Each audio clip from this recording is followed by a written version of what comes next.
Hello, it's Randi Rhodes. Here's a clip from our show, and go to randyrhodes.com for the whole thing and a podcast. Buy a stinking podcast. Mary had a little lamb. The fault. We believe that all men are created equal. To the magnificent mosaic that is America. From radio beacon to radio beacon. I have a dream today. Change has come to America. Believe me. Knock, knock. Who's there? It's a figment of your imagination. Randi Rhodes Show. Turn up your mind. Oh, everybody, here's his vice president.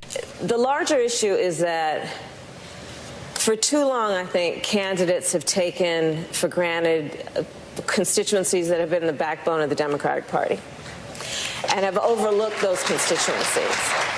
And they show up when it's, close to election time and show up in a black church and want to get the vote, but just haven't been there before. I mean, there are plenty of people who applauded black women for the success of the 2018 election, applauded black women for the election of a senator from Alabama.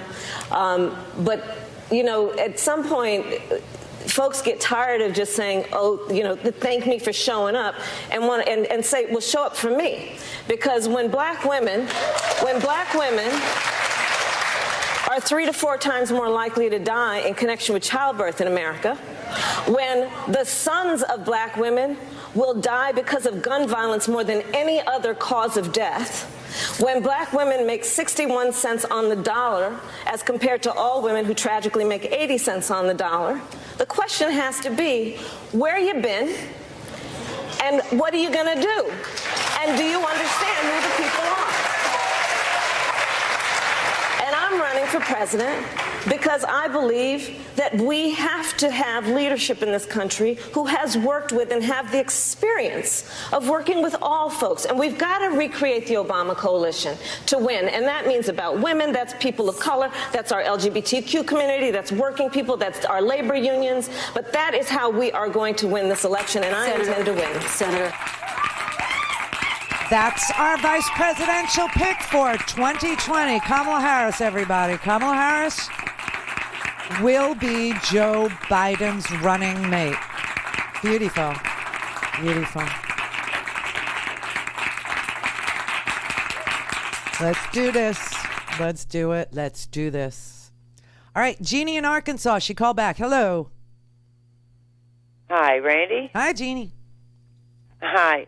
Am I on, really? Yeah, really. Oh, I'm glad I got to you. I just want to tell you that me and my husband, we watch you every day. Oh, thank you. We love to listen to you because you really get it out there. You really tell the truth, and you let people know what's going on in this world, and that's what we need. And I wanted to tell you, I'm really a big fan of yours. I love your show. Oh, thank you. Thank you very much. My husband is wanting me to ask you, how come you're not on demand all the time? How come I'm not on demand all the time? Oh, because... Free speech on that. Yes, ma'am. Yeah, I won't. I sell podcasts, commercial-free podcasts, and so I can't ask people to pay for their on demand and then put it on demand for free. I see. And that's how we support ourselves. We don't take money from any corporate advertisers. We don't take government money. We don't, So that's how our business works. It's a subscription-based business. It's great, and I really tell you that we love you, and just keep on putting the truth there and letting people know what's really going on. Where are you in Arkansas? I'll tell you right. I'm in Malvern. I live in Malvern, Arkansas. It's on the other side. I'm in between Hot Springs and Arkadelphia. Oh, my God. Wow. It must be beautiful, I'm really though. far out here. Must be pretty. It is. It's a beautiful place here. Yeah. Well, thank you for thinking of me. Thank you for calling. Thank you for watching. Thank your husband. I appreciate it very much. Well, thank you so much, and we really appreciate everything you're doing. And I'll tell you right now, everything that you're saying is what I want to say myself. And great minds think alike, right? You got it. Thank you very much. Thanks, Jeannie. Bye-bye. Annie in North Carolina. Hey, love your show, Randi. Love the show. Thank you. You're welcome. Did you see the interview Bill Barr did with Mark Levin? Oh my God, yes. I pulled a couple of clips from it. It is so outrageous. It is so disgusting. Did you notice the part where Bill Barr said, "Oh, the Democrats, they're fascist, communists, they want to tear down all our institutions"?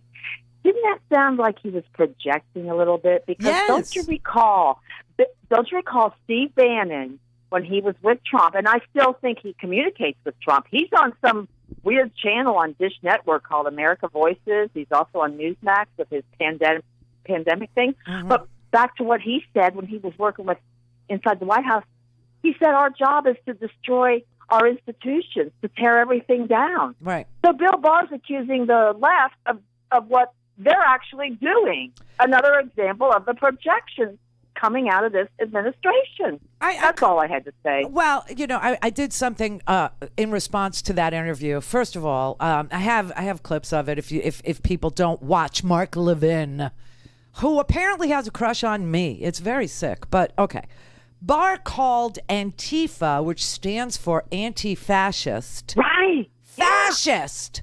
It's like Bill Barr just opened up a dictionary, and everything that he was doing, he looked up and found synonyms for, and accused the left of being.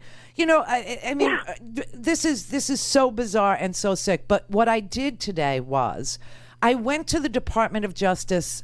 I went to their own website, and I put it in the homework. All right. So if you go to randyrhodes.com, and click on the homework, you'll see a link. I'm a retired Department of Justice employee. Okay. Worked there from 1985 to 2007. What did you do?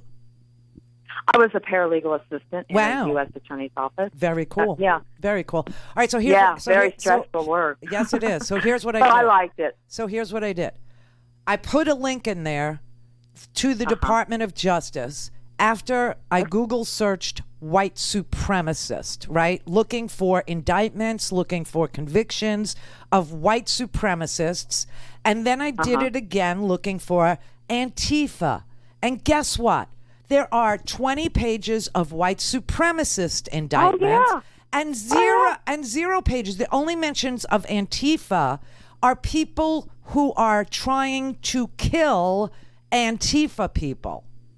Those are the ones that the Justice Department indicted, is people who are hunting Antifa people.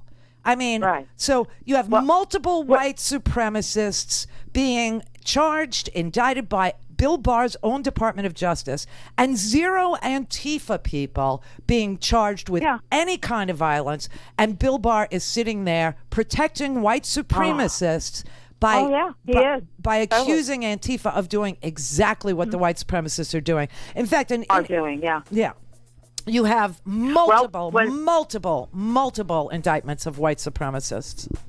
Oh, back in the Clinton era, our office prosecuted a group of bank robbers that were robbing banks to support the Aryan Nation. You should have seen the videos I saw. Oh my God! Where they were wanting to get rid of. So, and then did you know this? David Duke and Richard Spencer, they both have apartments in Moscow. Franklin Graham visits Putin. Well, Franklin Graham loves Putin. Well, he loves Putin because Putin protects his people from all the gays and lesbians. Oh, good There's God. a quote from Franklin Graham from 2014, right after marriage became equal, for gays and lesbians. He's like, Putin protects his people from the gays and lesbians. Yeah, he has them stuffed out. Franklin Graham just had to step down as chancellor. Go to randyrhodes.com for the whole thing and a podcast. Buy a stinking podcast.